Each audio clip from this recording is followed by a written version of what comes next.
Ollie's Thanks, in the man. house. Thanks, man. Ollie Bassett right here from the Rowdies joining us on the program. What's going on, buddy? How are you? I'm good, man. How are you? I'm good. Thank you so much for joining. The hair's looking stylish. I like it. Me and you kind of got the same Yeah, idea yeah, we've going got on. something going Yep, on. we're We've got a doing little it. something similar. We're doing it. We're doing it. So, how's the adjustment, man, coming from, playing there in Canada, obviously Northern Ireland, but you're here in the Tampa Bay area. What's kind of been your initial, reaction to being able to play here in the Sunshine State? No, I've settled in really quickly, to be fair. I came in like 2 weeks before preseason started just to like train a little bit and get familiar with the area and meet some of the other guys that were here during the off season. And then when preseason started, I felt like I'd settled in really quickly, and yeah, I've enjoyed every minute since I arrived here so far. Ollie, what's it been like going to a team and I call them kind of the core four guys that have been here seemingly forever with Forrest and Leo and Lewis and having a guy like Aaron there as the captain. How great is it to be able to go to a place like the Rowdies and knowing like you got four guys that have been here for a while, and if you have any questions, they'll be able to answer them. Yeah, I mean, I think it's important, in any club and any like organization that you have guys that have been there a while. And I've said before, like they're the guys that set the standard in training and make you aware of what's expected day in, day out. So yeah, I think for me it's been good to come into a group like that, and they've helped me a lot, and they've obviously made me feel welcome on and off the pitch. So I think obviously they're four great players, but they're four really good people as well. So they helped me settle in really quickly. And yeah, it's just been a group that's been it's quite a tight knit group, and it's been really easy just to come in and just be myself. Rowdies midfielder Ollie Bassett joining us here on the program. And listen, I've watched both of the games. You'll see me a lot at the home games there at Al Lang Stadium. I feel like you guys have played well enough to get some points here. How frustrating is it after two games to know that, like, man, we probably should have gotten more? How do you kind of balance that out of knowing like you got to be more? Of course, you got to find the back of the net more, but like the process seems to be kind of you're on the right path to playing the right way to win games. Yeah, I mean, obviously we have to put the ball in the back of the net at the end of the day. That's how you win games. But I think our overall performance, especially in the first game, I think at Vegas, I thought we actually played really well. We dominated that game, and I think in the second half it was kind of just wave after wave of attack, and right. Obviously we conceded just a goal that you probably won't see too many of them this season. So it's just a mistake from our part. But I think both games we've played well. Like we've given away two goals that were probably, we'd like back. We could probably do better on both of them occasions. But, I think we're moving the ball well. We just have to, keep creating the chances that we're creating. And then, inevitably with the players we have, we'll start putting the ball in the back of the net. But, yeah, I think it's been positive so far. And obviously the results haven't gone our way. But, I think we probably deserved a little bit more out of both the games. What have the guys told you, or even other people within the organization, about playing at Al Lang? We know you got a couple of more games on the road before you play there, right on the water. Have you seen it? Have you been there yet? I don't know. I don't think I've been down that area. Obviously, not been onto the field or like in the locker room or anything like that. I've seen it from the outside.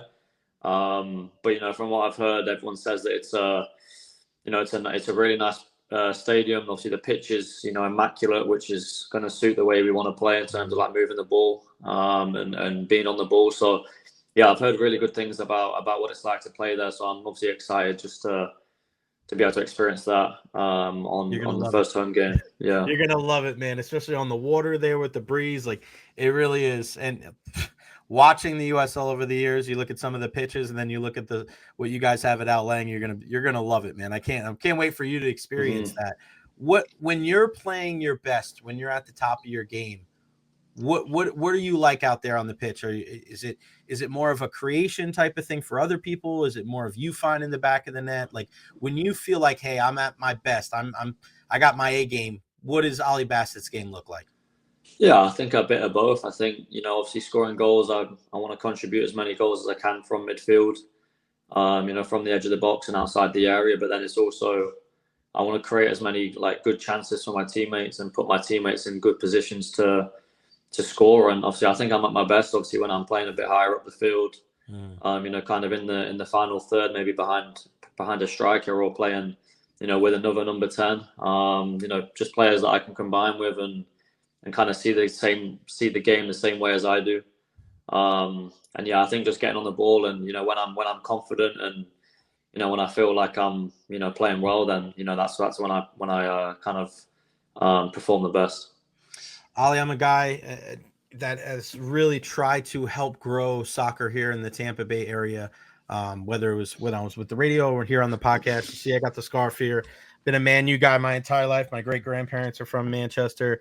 And one of the things that people have asked me is like, what's this whole promotion relegation thing? And now the announcement comes out today. We don't have to get into the specifics of it, but just kind of the broad overview to the people that don't know, even from like European soccer and the promotion and relegation really is something where it's not just the teams at the top, it's the teams at the bottoms. I mean, I think some of the best celebrations I've ever seen were teams that stave off relegation. I mean, how does that add a level of importance to the leagues when you have promotion and relegation? Yeah, I mean, I haven't read too much into about what's going to happen, over here. But obviously, being from the UK, it's obviously growing up. It's obviously normal to have promotion and relegation, and I think it just adds. I think every single game, then, regardless of where you are in the table, obviously means something. Maybe towards the end of the season, if you're like 10 games away from the end of the season and you've got nothing to play for, and you're like near the bottom, but you know that you can't get relegated, then it's kind of like, okay, well, we have nothing really to play for you now. So. Right. I think it just adds an extra element of excitement.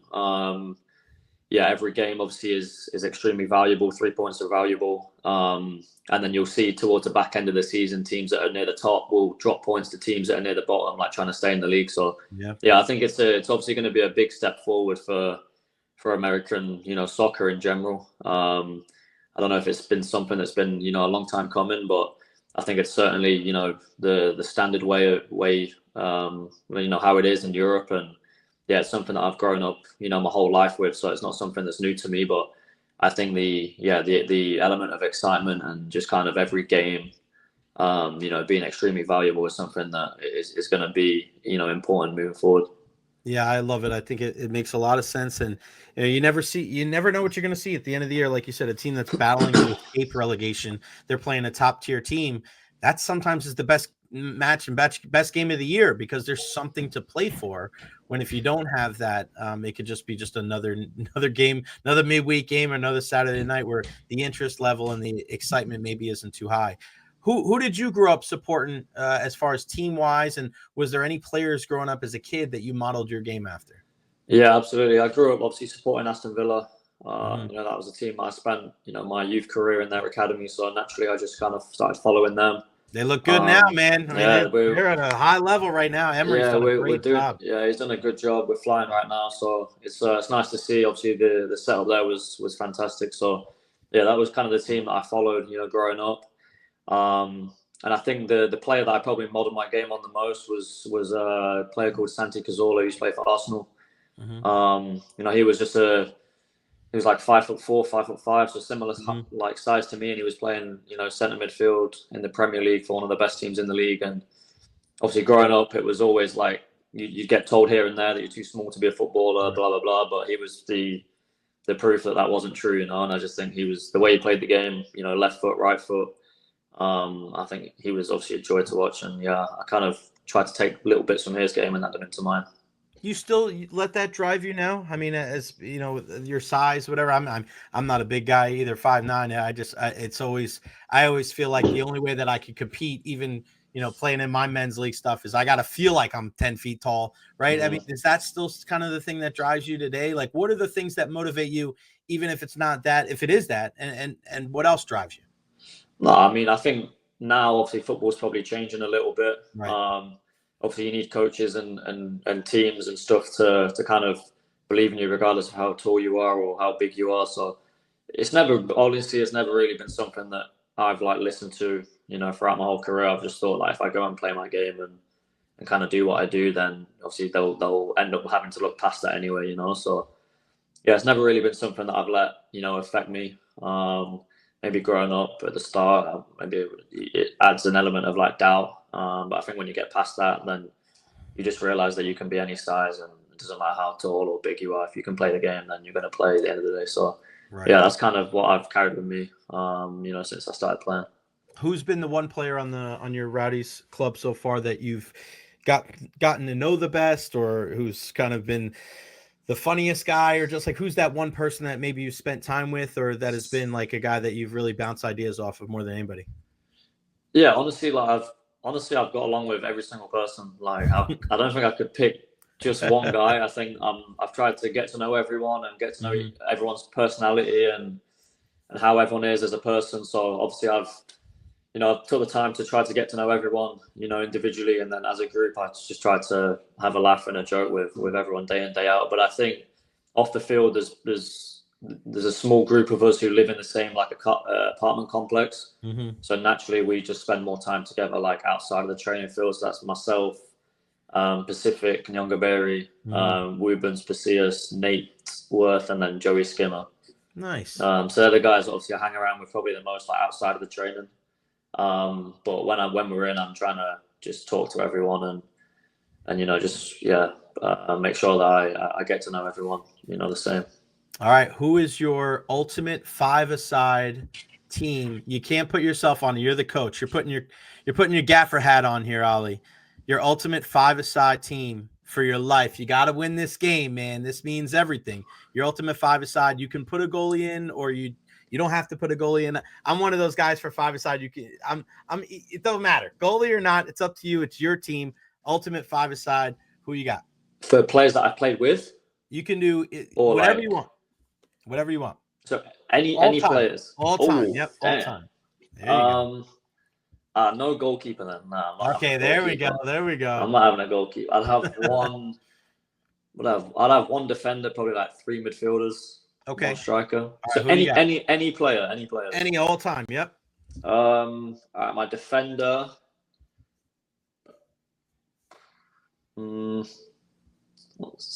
I'll probably just go like someone like Ramos or something like that. Okay, Sergio Ramos. All right. Yeah, he's solid. Yeah, and he can score goals, which is I think he's got like 130 goals as defender. Yeah. Midfield. Honestly, this is gonna sound boring, but I'll just go like the best midfield in my opinion, like ever, would be Xavi, Iniesta, and Busquets.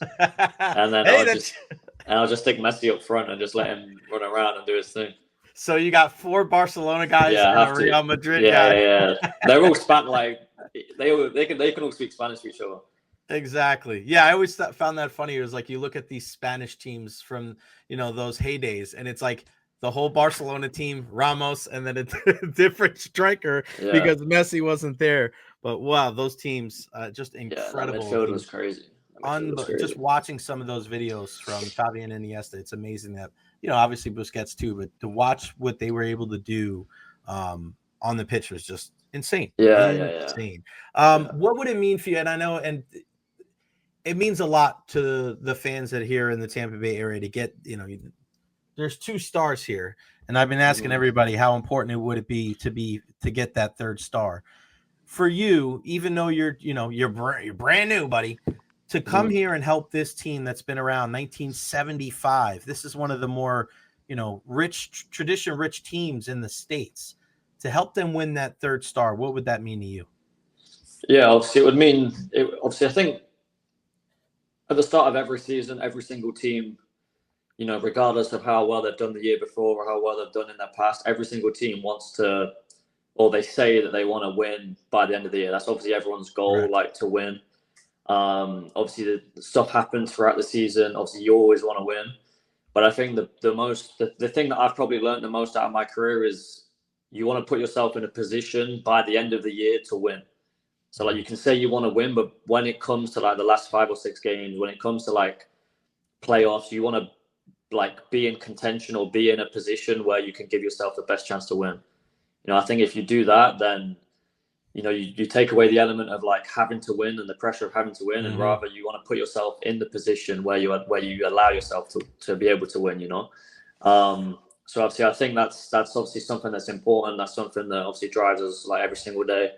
And I think the players we have and the facilities we have, and obviously the home stadium we get to play and obviously the fans we get to play in front of, I think that's going to be a big factor for us, this year. And I think it would be obviously an amazing feeling to be able to do that. But I think the most important thing is to, by the end of the year, when it's last 4, 5, 6 games of the season, we're in a strong position where, you know, we give ourselves the best chance possible to be able to win. Yeah, and selfishly for me, I want to see some home playoff games. Yeah, for sure. That means a lot, man. It's a lot of fun as well. Ollie Bassett, man, thank you so much for your time today. Midfielder for the Tampa Bay Rowdies. So excited to see what you can bring to the table. I've been very impressed your first 2 games. You're all over it, man. And I know once the goals start coming for you guys, they're going to come in waves. It's a good group, a good club all the way around. And, man, I sky's the limit for you, my friend. So thank you so much for your time. Best of luck this weekend, the rest of the season. Stay healthy, and I'll see you out at Al Lang here in a couple weeks, pal. Hey, thank you, man. Appreciate it. Thank you.